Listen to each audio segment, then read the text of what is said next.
Berlin was once a pulsating metropolis in the heart of Europe and the capital of Germany. But then it was divided by a concrete wall. The Brandenburg Gate, the symbol of the city, stands on the eastern side of the wall. May 1945, the monument looms over the ruins of the city like a forgotten relic of a once mighty empire. Germany has lost the war. Bombs have transformed Berlin into a desert of debris and death. And what's to be done with the Germans? How can they be prevented from ever again provoking a war? The Allies hope to find an answer to this question at the Potsdam Conference, where the United States, Britain, and the Soviet Union decide that large areas of pre-war Germany shall now come under the administrative jurisdiction of the Soviet Union and Poland. Even before the war is over, Churchill, Roosevelt, and Stalin agree at the Yalta Conference to divide Germany into occupied zones. At that time, as later in Potsdam, the Americans make generous concessions to the Soviets. Berlin, the capital, is also to be divided into sectors. Almost half of the city goes to the communists, whereas the three Western powers are to administer the remaining half.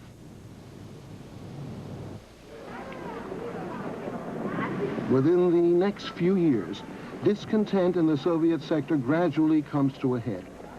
In East Berlin, a one-party communist regime has been ruling the land with an iron fist. And in June of 1953, the workers of the city rise up in rebellion against their leaders. The uprising of June the 17th is brutally crushed by Soviet intervention. Throughout the 1950s, the number of East German refugees increases dramatically. And by 1960, the country is losing approximately 10,000 citizens every month. August the 13th, 1961, puts a stop to this. In order to prevent their people from fleeing to the west, the strong men in East Berlin resort to the unimaginable. They erect a wall so tall that there is practically no hope of ever escaping. And those who do attempt this risk their lives. 2 weeks later, President Kennedy sends his Vice President Lyndon B. Johnson to the city as a token of Washington's moral support. It's clear, though, that the United States government is not interested in intervening, limiting itself instead to demonstrations of military strength. U.S. tanks are deployed at the Allied border control point, Checkpoint Charlie. 2 years later, John F. Kennedy himself comes to West Berlin and is received by the people of the city with open arms. Freedom has many difficulties, and democracy is not perfect. But we have never had to put a wall up to keep our people in, to prevent them from leaving us. All free men, wherever they may live, are citizens of Berlin. And therefore, as a free man, I take pride in the words, Ich bin ein Berliner. In these trying times of Cold War politics, Kennedy's words mean a great deal to the people of Berlin. Kennedy has shown the Brandenburg Gate, this historic monument with a fearsome wall blocking its approach. A quarter of a century later, and once again, an American president stands in front of the Brandenburg Gate. It is not the German question alone that remains open, but the question of freedom for all mankind. General Secretary Gorbachev, if you seek peace, if you seek prosperity for the Soviet Union and Eastern Europe, if you seek liberalization, come here to this gate. Mr. Gorbachev, tear down this wall. Inspired by Mikhail Gorbachev and Perestroika, the Soviet leaders' politics of reform, in the spring of 1989, the Hungarians decide to tear down their border fortifications to the west. These pictures are shown on West German television, and since airwaves know no boundaries, millions of East Germans can see them on their television sets too. And they see an escape hatch. By the thousands, East Germans begin to apply for travel visas to Hungary. But Hungary's border to Austria is still officially off limits for East Germans. The refugees must escape illegally across the idyllic, though heavily guarded border. It was real tough. We had to go through cornfields. We got drenched to the bone and were hungry. We were even chased by some wild pigs. Anyway, it took us the whole night. We left at 9 and we got to the Austrian border at 4 in the morning. In mid-September, Hungary allows 6,000 East Germans to cross the border into Austria, supposedly a one-shot gesture of goodwill. This 30-year-old East German car is the first to cross the border. After weeks of waiting, freedom at last. All I want is a normal job, to earn a living, travel where I want to, and let my family breathe again, and not to live under this pressure. In the meantime, many other East Germans hoping to emigrate try to find refuge in the various West German embassies across Eastern Europe. And it's primarily young people who are leaving. They're traveling light, for their future lies before them. Soon enough, the embassy compound is bursting at the seams, but the refugees keep on coming. They know that once they're within the compound, they will not be turned away. They've come a long way, and they will not return home under any circumstances. Let them go and tell us whatever they want to. We don't believe a word the communists say anymore. For 4.5 decades, they've been playing around with us and treating us like kids. The last days of September, no one knows which way the wind will blow. Over 2,000 East Germans are now camping out in makeshift tents or out in the open on improvised beds. The young children don't quite know what's happening, but they do know that they no longer have a home. And then the rains come, and living conditions in the embassy grounds become unbearable. The number of refugees increases to 3,000, each and every one of them waiting patiently for an uncertain future. There's not an inch of space left in the compound, and still there's no solution in sight. October the 3rd, a barrier is overturned and panic breaks out. No one wants to be left behind. Not now, when freedom seems just a mere step away.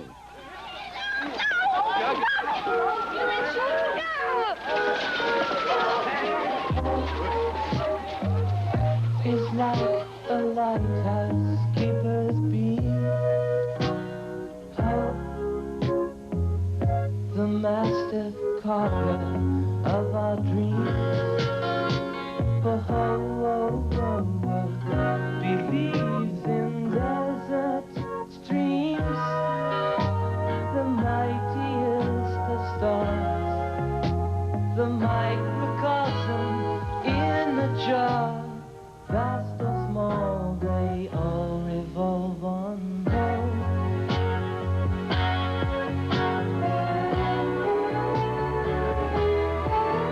Now the past before lies, before our very eyes. Don't you see?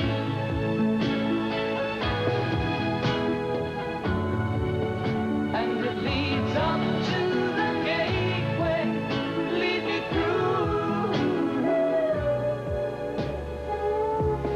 Don't you see?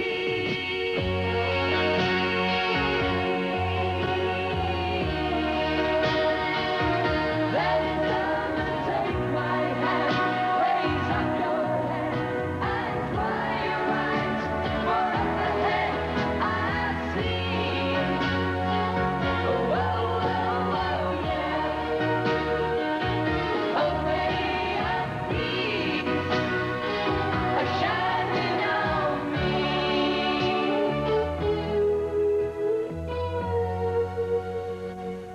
So let us feel. They're leaving their homeland behind, their possessions, their friends, their jobs. And for the first time ever, the government of East Germany feels compelled to give in. It permits 4,500 refugees to cross the border into the West. These are young Germans who want nothing more than to live in peace and freedom. Having left their country, they don't ever want to look back.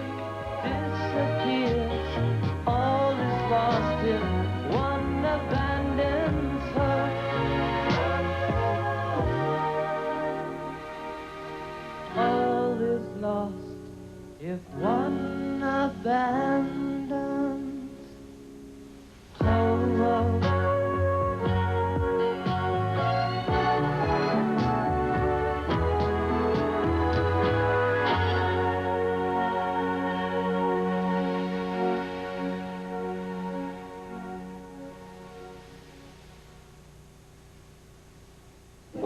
My children and I climbed over the fence yesterday morning at 9. And now we're here.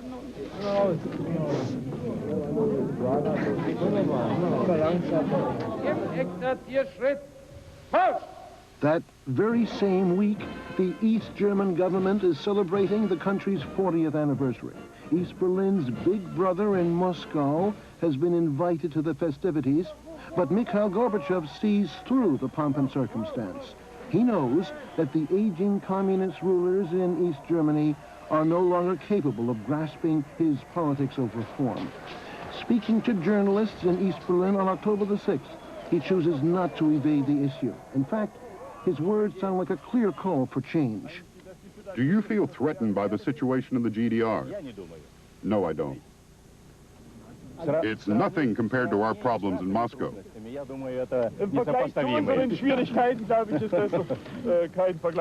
Nothing surprises us anymore. We're prepared for anything.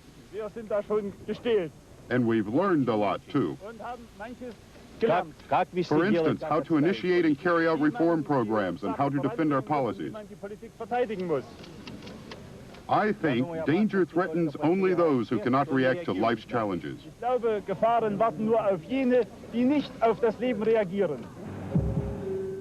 den Linden, East Berlin's Grand Boulevard, that same afternoon. The lively and bustling avenue seems so quiet and deserted now. The calm before the storm. These men stick out like a sore thumb, such camera-shy gentlemen. The boys from the Stasi, the secret police. They're looking for troublemakers. It seems as if downtown East Berlin has been transformed into a location for a Hollywood spy thriller.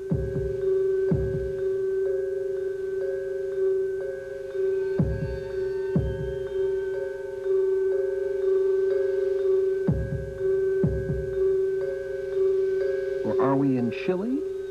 Or in China, perhaps?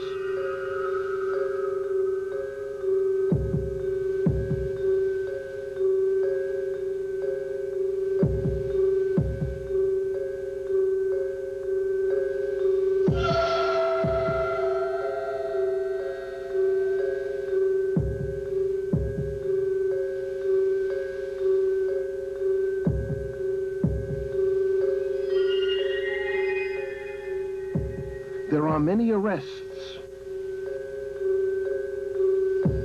and IDs are being checked at every corner.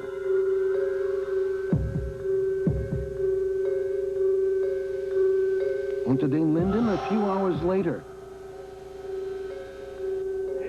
the youth wing of East Germany's ruling political party, the Socialist Unity Party, has been summoned to the capital to present this eerie spectacle to the celebration's guests of honor.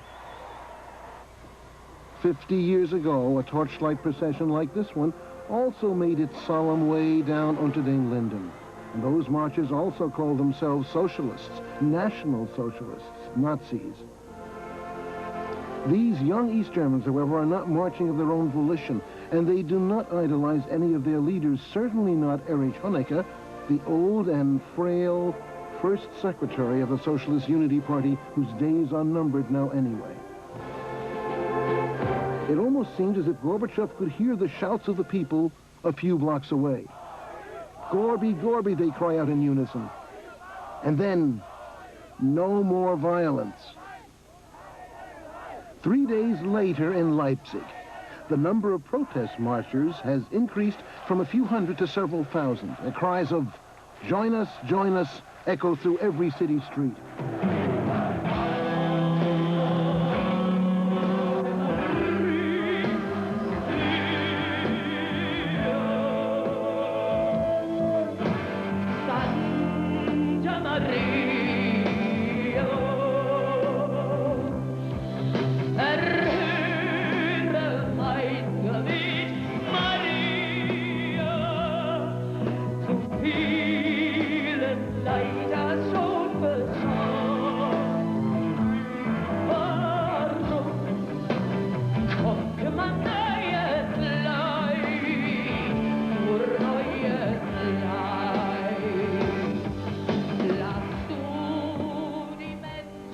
A vigil for East German political prisoners. As pacifists, These men and women are committed to non-violence. And they seek sanctuary in the church.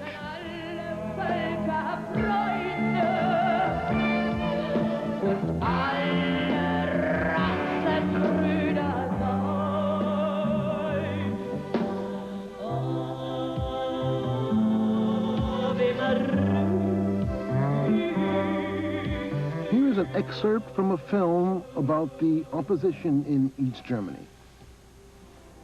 A nation that cannot keep its young at home is endangering its future. A people forced into submission will turn to violence. The truth has come to light. We have worked our fingers to the bone for this country. We will not stand by and watch it fall to ruin. We demand free access to information. We demand open political discussion. We demand freedom of thought and creativity. We demand the right to maintain a pluralist ideology. We demand the right to dissent. We demand the right to travel freely. We demand the right to exert influence over government authorities. We demand the right to re-examine our beliefs. We, the people, demand the right to voice an opinion in affairs of state. Within a few weeks, the number of East Germans voicing their dissent has increased to more than 1 million marching through the streets. And the leaders of the country are virtually powerless to defend themselves against the rallying cry of the opposition, Wir sind das Volk, we are the people. The 9th of November, 1989, seems to be a day like almost any other. Who would suspect that it would become a milestone in the annals of German history? It all begins with a few words in the evening news. Early this evening, government spokesman Schabowski outlined the results of today's advisory meeting, including new travel regulations. Individuals may now travel freely without proof of need due to exceptional or family-related circumstances. The permit will be granted upon request. I'm Tom Brokaw at the Berlin Wall, and this is a historic night. The East German government has now declared that East German citizens can pass through the wall beginning tomorrow morning, no restrictions. I'll have complete details live tonight from the Berlin Wall on NBC Nightly News. I'll repeat what I said. Until new government regulations in respect to travel anywhere in the world are declared, the following is enforced. A new law has gone into effect that all citizens of the GDR can now apply for a passport and a travel visa issued expediently at local police registration offices or at any of the new offices to be established for that purpose. In plain German, my mother and my father are in West Berlin. Can I go and visit them now? Sure. Wow. There's no way to describe the tidal wave of euphoria that hits Berlin the night of November the 9th. Out of thin air, thousands upon thousands of East and West Berliners suddenly appear at each of the 6 border checkpoints, shouting and rejoicing, crying, and even praying. Is it true what they're saying on radio and television? Has the wall, my God, is it really possible? Has the wall been opened like a floodgate? And everyone is riding on a crest of joy, except perhaps the East German border guards, helpless in the face of the elated crowds. At the border checkpoints, any semblance of order has been disregarded in the tumult of emotion. And one thing is clear beyond doubt. This absurd symbol of a divided Germany, the wall, has become obsolete overnight. Who would have thought this could ever happen? Nobody could ever have dreamed of it. Too beautiful to be true. Millions of us have been waiting for this day. We're going back, but we want a united country. It's only natural. We just can't believe it.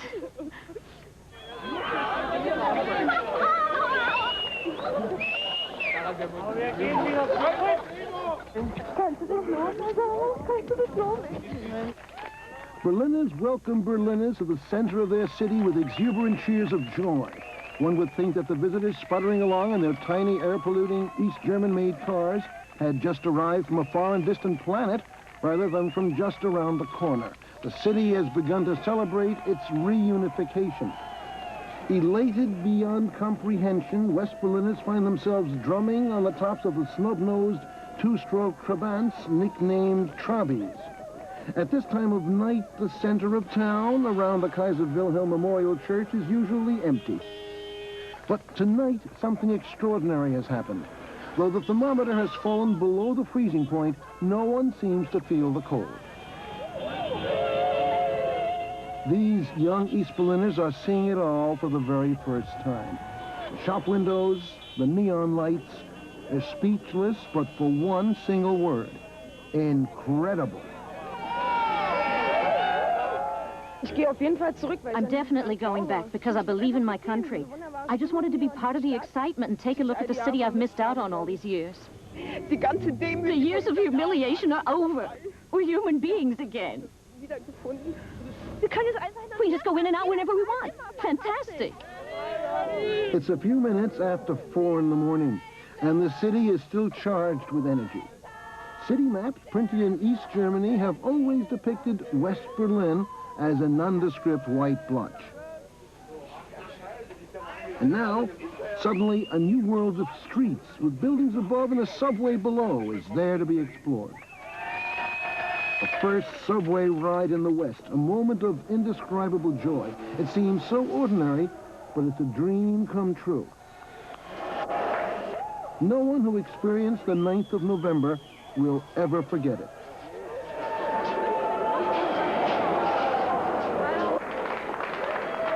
And the Berliners know all too well who gave them this wildly intoxicating night. Gorbachev is not just the name of a Russian vodka. Him, on the sign. He's the one to thank. Gorbachev. Gorby.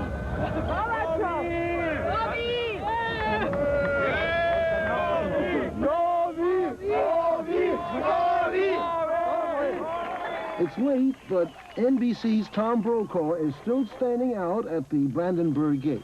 And he's got a lot of company. Towards midnight, a daring young man scales the wall and waves at the border police on the other side. Obviously, they don't think it's very funny. Instead of a cold shoulder, he gets a cold shower. As if that could change the course of events. Well, what happened to you? So, I was up on the wall, and the water cannons, they were spraying us, and I fell off. I fell and my face got all beat up. More and more people make it to the top of the wall, this monstrous barrier that for so many years caused so much pain for so many people. This November the 9th has become the set for a wondrous happening, better than any film director could have ever come up with. The Berlin Wall has begun to crumble, and nothing can stop the people now. A group of kids jump down into East Berlin and run toward the Brandenburg Gate and then right through it. The monument has always been the backdrop for Berlin's most important historical events, but for the past 28 years it has been strictly off limits, with orders to shoot anyone who dared to try. Within less than an hour, the party at the foot of the gate is over. The East German border guards close off the entrance. But this East German woman will not take no for an answer. Just once in my life, I want to walk through the Brandenburg Gate and see the other side. I've never been there. Is that so hard for you to understand? I don't understand.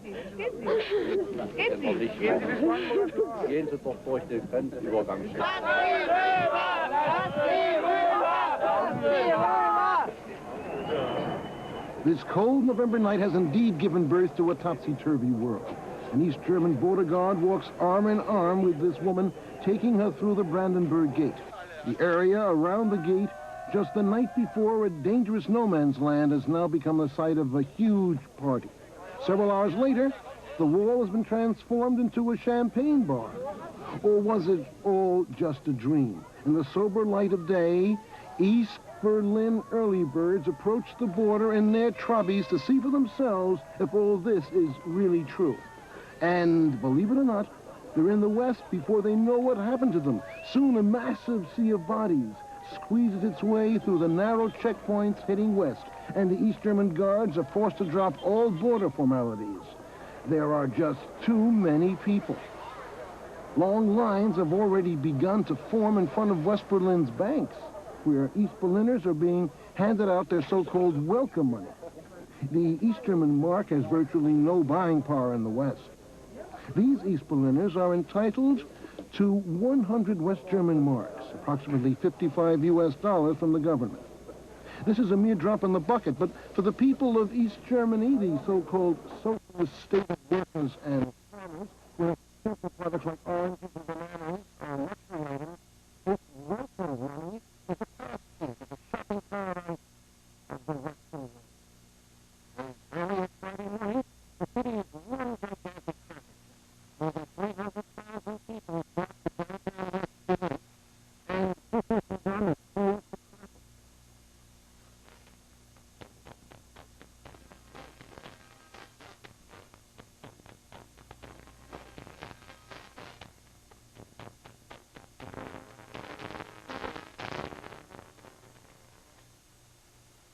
Everyone is something different. Experience the city like the town with tattoos. And not a very shopping experience.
Look around. At what? There's enough to see here. Math was canceled because our teacher didn't come. Why not? I think he went over to the West too. And when will you be going over? Just have a look. When you go over, do you intend to stay? No, because we can go whenever we want to. Look, I can go 30 times in the next 6 months. I can go every weekend if I want to. It's easy. Now I can go to the pro soccer games and see Hertha, Berlin's pro team. And there they are, coming in the thousands, both by foot and in their trolleys, to a soccer game at Olympic Stadium. The last time that happened was 28 years ago. Hertha has doubled the number of its fans overnight. We waited 28 years for this. I don't know what to say. It just feels great. Super, Hertha. I'm dreaming. Go, go, go, Hertha, go! Before today, East Berliners could see Hertha only on West German television, but never from a stadium seat. In celebration of the change of events, Hertha owes its new fans a victory. We've reached the point where the wall has lost its significance, if it ever had any significance to begin with. Once again, the people of Berlin are one big family. And without a doubt, within the next few months, the bond between Germans in East and West will be felt more and more. The end of the road is not yet in sight, but the long, hard climb is over.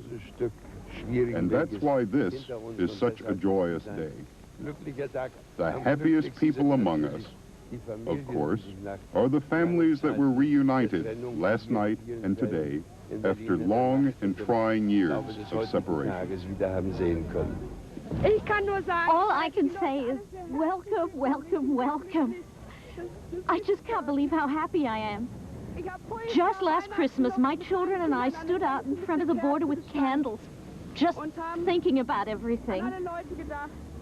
And now, a year later, I went to the border and everybody was waving at me. It's just incredible. We waited a long, long time for this moment. Ever since the wall was built 28 years ago, our hearts have longed for this day.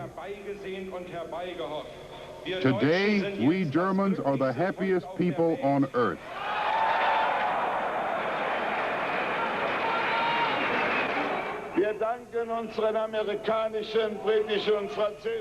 We thank our American, British, and French friends for their support and solidarity. This was of vital importance for the freedom of West Berlin during the past decades. Without their steadfastness, we would not have had the experience we had today.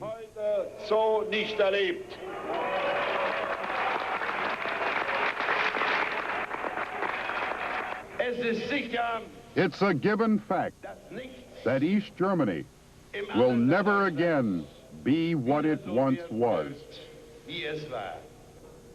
Berlin will live, and the wall will fall.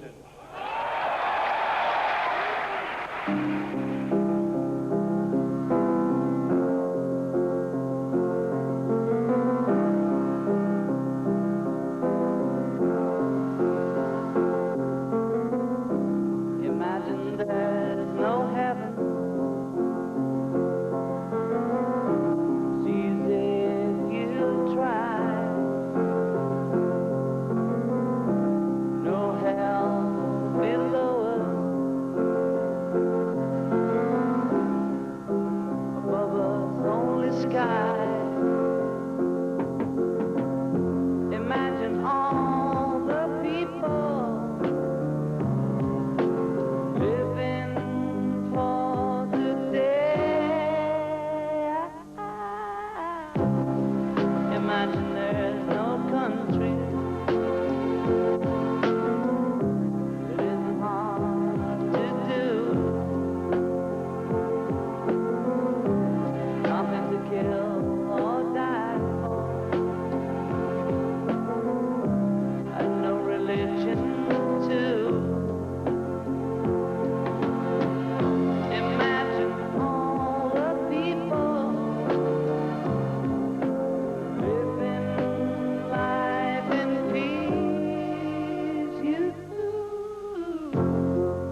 500 yards, that's all. Just 500 yards to freedom. Your first time? Of course for the first time. Before we couldn't go. We weren't allowed. And then suddenly... It's just too much. Too much. The Berlin Wall was not built to be knocked down. And opening a new checkpoint is no easy job. This becomes evident later that night for hours on end. Berliners have been standing out in the cold, watching East German construction workers tackle this monster of Cold War architecture. Finally, the first concrete slab has been sectioned off and pulled out, up and away, where it swings in the air above the rejoicing crowd.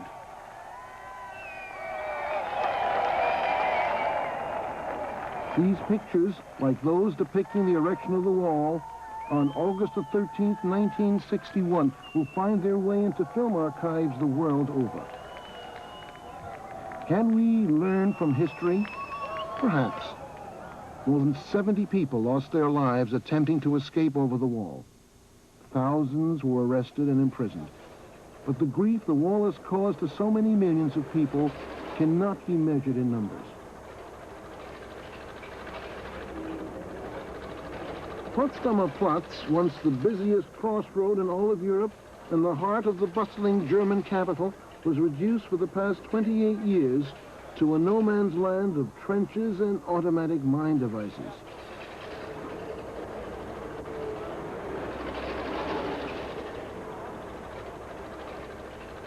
And now it is slowly coming back to life.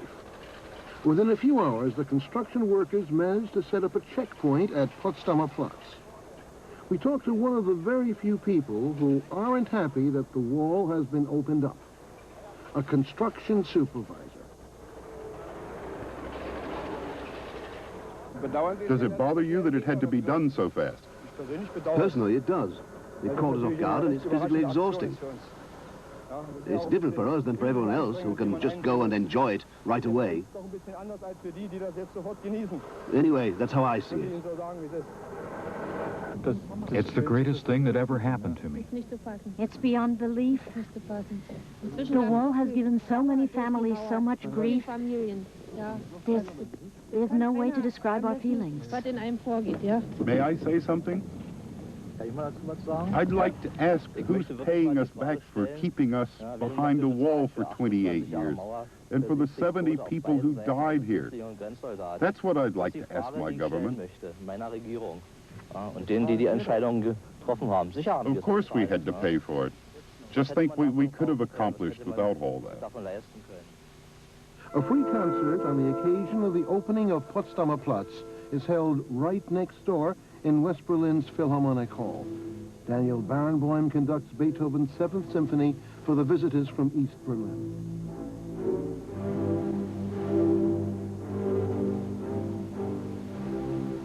And then, once again, all the shocking and sorrowful pictures of the past begin to parade before our eyes. Pictures buried deep in the hearts of every Berliner. Pictures they have tried to forget and to suppress, as one suppresses a traumatic experience.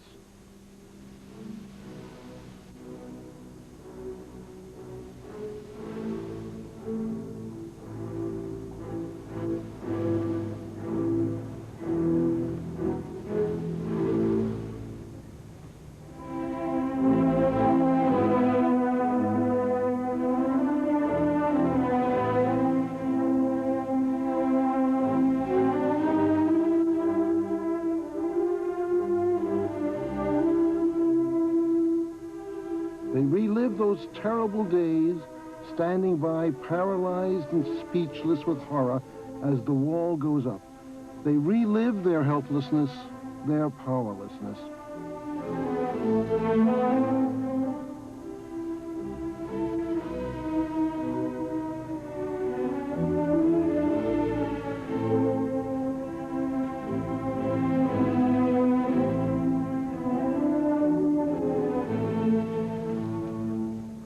Generations will ask, couldn't you have done anything to keep the wall from going up?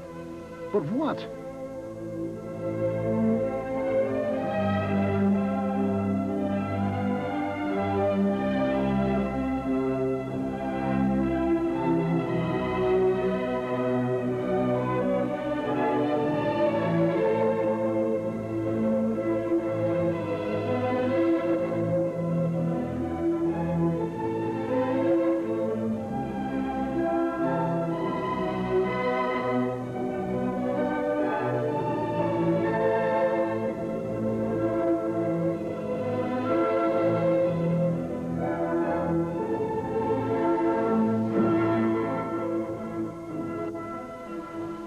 are still some gaps left in the wall, and a few courageous people risk their lives escaping through the makeshift barriers, even East German border guards.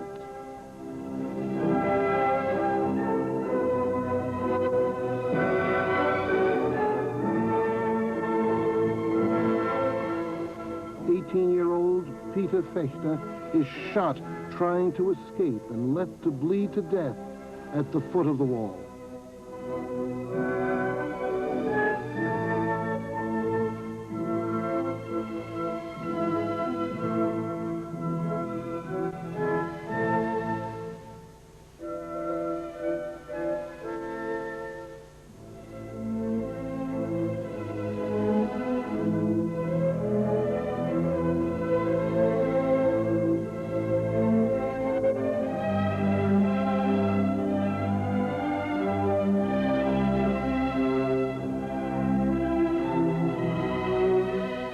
As the American poet Robert Frost has written, something there is that doesn't love a wall, that wants it down. So too has the Berlin Wall finally fallen. Nonetheless, the pictures of today's rejoicing should not let us forget the sorrow and grief of the past.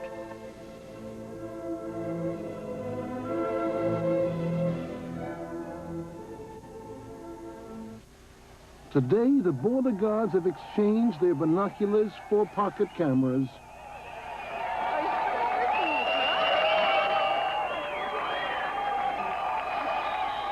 And their guns for flowers. The events of November the 9th have affected them too.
Chippers are helping to hasten the wall's demise, hammering and chiseling out chunks of concrete and graffiti that will eventually find their way to bookshelves all over the world.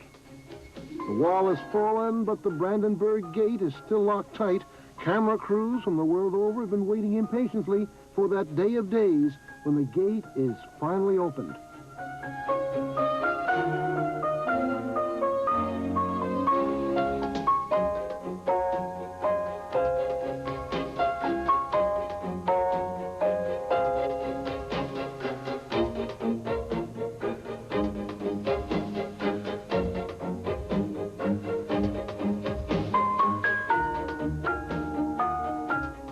But the interim government in East Berlin is taking its time.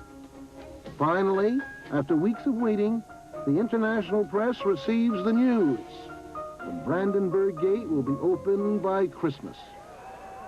On December 22nd, one of the rainiest days of the year, the people of Berlin once again claimed the Brandenburg Gate as their own, as a gateway to the city and not as a colossal monument dividing it.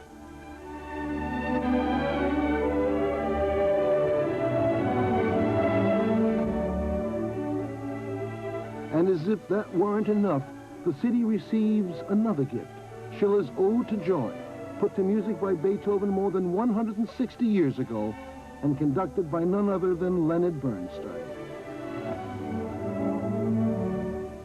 Ich lebe einen Moment, historisches Moment. It's an historic moment. I've never experienced a Christmas like this before.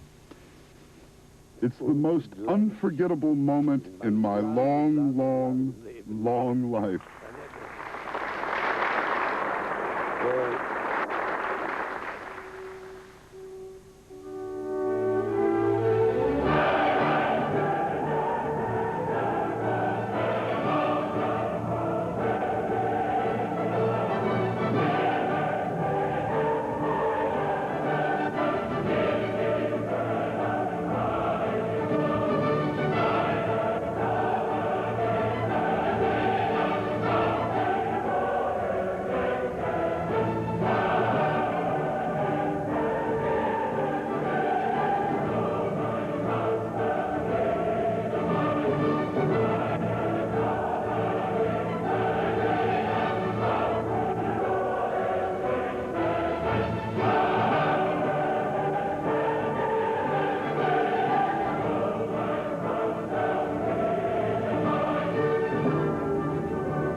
Hast du gemacht, korrekt.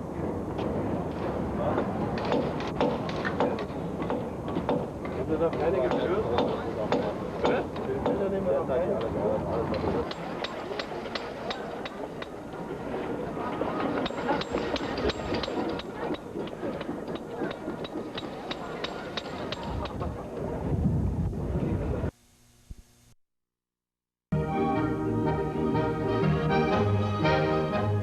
A country